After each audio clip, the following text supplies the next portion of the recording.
भेडिटार साथी यात्रा र सम्झना पूर्वी नेपालको सुन्दर पहाडी गन्तव्य जहाँ हावा पहाड र बाटोले कथा सुनाउँछ त्यो हो भेडिटार। यहाँ झर्नामा पुग्यौँ भर्खर बहुत थकै लाग्यो।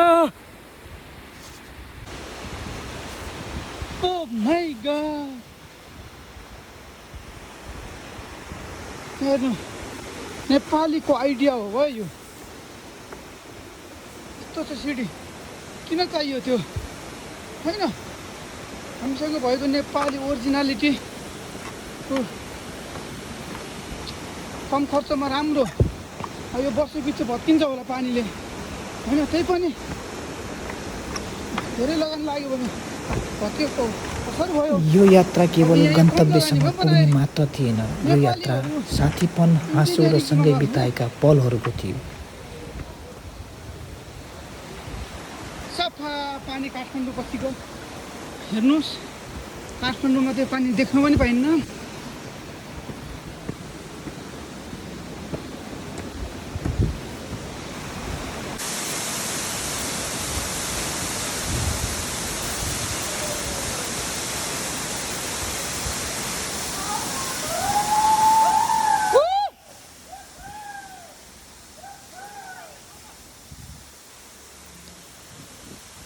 साथी भनेको बाटो छुट्याउने मान्छे हो, थकाइ बिर्साउने शक्ति हो।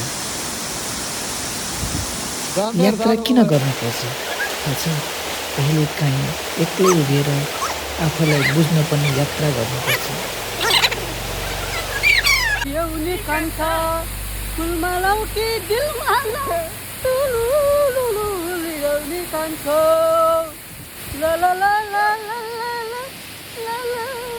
पहाडको काखमा लुकेको प्रकृतिको सुन्दर उपहार नमस्ते झरना, जहाँ शब्द मौन हुन्छन् र मन बोल्न थाल्छ।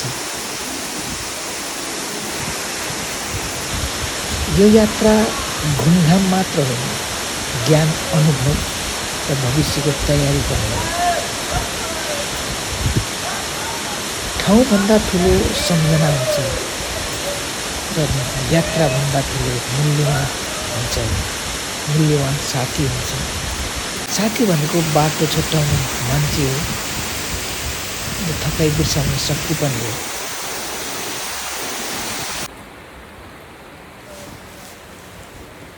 हामी आज यो नमस्ते झरना धनकुटामा आएका छौँ होइन, नुहाउनु आज होइन। ल हामी अहिले झुलुङ्गे पुलमा छौँ।